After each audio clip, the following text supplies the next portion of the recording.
Welcome back, parents, to our series where we're talking about developmental assets and what kids need to succeed. We've been going through this book. If you want to go along with us, the book is very cheap. It's like $10 or $12 on Amazon. You can get this. It is a great resource for you. Today we're going to be talking about family boundaries, and that's when parents set clear rules and consequences for their kids' behavior. They monitor their children's whereabouts. And so they give some tips here, quite a bit of tips actually, about stuff you can do at home to give this developmental asset to your kids. And we're not going to be able to hit all of them, but I'm just going to hit a couple of them. The first thing is to talk to your spouse or partner about the boundaries for your kids. Your children need to see you and your spouse unified together on a decision.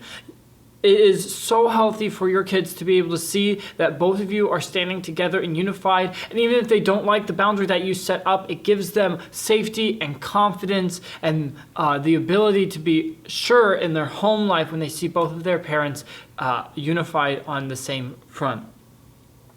Talk with your children about your family boundaries, and this could happen often when you meet monthly as a family, which I highly recommend. Be positive about it, say what you want them to do, not what you don't want them to do, and make the boundaries clear and concise. Really 5 words as less, so it's easy for the child to remember.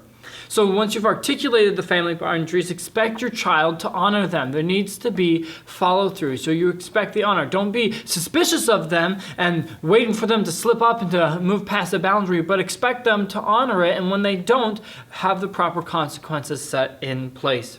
And when it comes to teenagers, you're going to need to regularly renegotiate family rules with your teenager. As your teenager develops emotionally and as a character and independently, they are going to need to be able to have the rules change. But that doesn't mean that boundaries go away or that responsibility goes away, because even an 18-year-old needs boundaries. Focus discipline as a way to teach. When the boundaries are not respected, have that discipline be a teaching moment. Don't let it be a punishment. Never, never, never use discipline as an excuse to vent anger. If you want more resources on this, go ahead and please look it up. There's a lot of Christian resources on how to discipline your children in a godly way.